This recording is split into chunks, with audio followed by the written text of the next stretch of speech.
কয় KG? 10 KG. কোনো ঝামেলা নাই তো? যাবে নাই ভাই। হ্যালো আই ফলাবো কয় দিস? আচ্ছা। ওই না ডালমাল।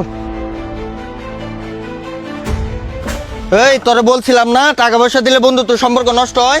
বন্ধু বিশ্বাস কর, এত পড়া লেখ করার পরও ভালো একটা চাকরি ম্যানেজ করতে পারি নাই। ফ্যামিলির চাপে ফ্যামিলির দায়িত্ব এখন গাড়ে। এর লিগে এখন বাঙালি দোকান 8-10 হাজার টাকার একটা বেতনে কামলইছি। শোন তোর এত কিছু দেওয়ার বিষয় না আমার, তুই আজকে টাকা দিবি। বন্ধু এনে মাজন আছে, একটু স্যাক্রিফাইস কর। তোর মাজন দেখে তো আমার লাভ নাই, আমি টাকা পাবো তুই টাকা দিবি। ভাই তুই কত টাকা বানা? 50,000। তোরা বন্ধু তো ওজন বুঝুস তা? বন্ধু বান্ধব কিভাবে চলতে হয় তোরা তো শিখস নাই, বুঝছস? নে আমাদের বন্ধু বান্ধব আছে, আজকে বাদ তোরা এখানে না দেখি যা। আবির শোন, ব্যবসা মজুরি দেশি, তোরা কিন্তু আমার ছোট ভাইয়ের মতো দেখি, শিখলে তোরই লাভ হইব। দেন ভাই, আজকে এই কাম করতেছি, কালকে এই কাম নাও করতারি, এত জ্ঞান দিয়েন না।